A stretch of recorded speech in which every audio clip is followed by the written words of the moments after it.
Greetings and salutations, young true believers. So, today we're talking about What's Wrong with Colonialism by Lea Ypi. Lea Ypi is a contemporary philosopher based out of England. She was born in 79. She's written really extensively on this topic. So, she notes at the beginning of her article that she didn't include a question mark at the end of her title, right? She's saying there is something wrong with colonialism. What's wrong with colonialism? Well, before we dive into that question, um, we need an account of why it is that early modern philosophers like John Locke, who were writing at the time that England and Spain and all these various countries in Europe, France, etc., were carving out empires in the New World, right? Uh, Locke was of the opinion that if you take a parcel of land and you alter it via your labor power for whatever reason, then you have a claim over that parcel of land, right?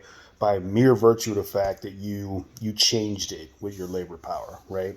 So that was the basis for a lot of this, the justification, right, of colonial practices. It was based on this notion of territorial rights. Epi, for her part, she expressly rejects that kind of notion, and she talks about that here, page 577, right? My article defends an alternative count. I argue that the wrong of colonialism consists in the creation and upholding of a political association that denies its members equal and reciprocal terms of cooperation. To see the nature of that wrong, no commitment to either nationalism or territorial rights is needed, right? Uh, so the idea that you can, even if a territorial right was justified, this is her point, right? That still wouldn't justify colonialism because colonialism is, by definition, a political system that benefits one segment of society to the detriment of others. There's an unequal political and social relationship, right? Uh, so she elaborates on this, page 578. Indigenous peoples' arguments concerning the use of land and resources seem to gain their strength from an appeal to the territorial entitlements of their ancestors. Even in cases where we might be prepared to concede that changes in circumstances imply the supersession of past colonial wrongs, the claims of descendants of colonized groups to the territory belonging to their ancestors are rarely challenged, right? Uh, they're rarely challenged because they're more often than not ignored, right? So, going on, right? Um, she talks about the specific details, right, that the early modern, again, early modern meaning 16th, 17th, 18th century writers appealed to justify colonialism, right? As she notes, right, that she's talking about Locke, right? John Locke, for whom the living conditions of indigenous peoples in the Americas offered a clear image of how the state of nature would have historically looked. Really briefly, because we haven't talked about that in this course, but that's important. State of nature is this concept that was very big and very influential in Europe at the time. It's this notion that Native Americans and Africans they were indicative of how society was, but prior to the advent of civilization, right?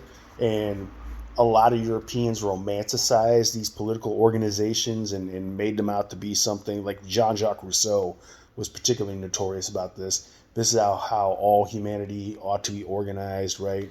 Um, so just now you know, again, the state of nature, extremely influential.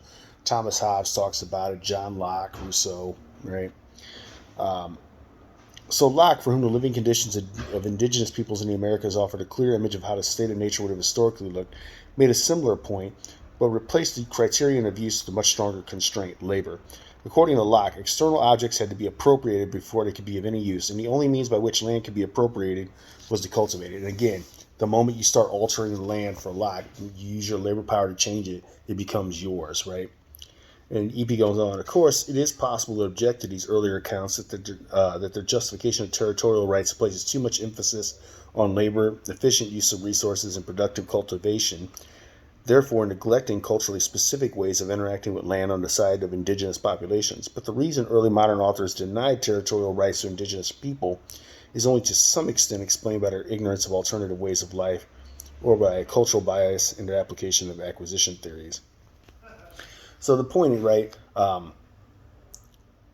it's not in modern political theorists or political commentators like Rush Limbaugh, for example, notoriously was guilty of this in 1992 in his book, See, I Told You So. He tried to argue that the Native Americans weren't doing anything with the land, ergo the Europeans were justified in taking it, right?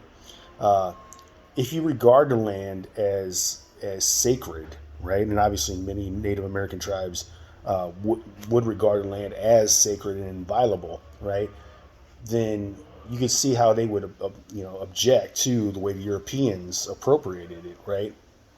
Um,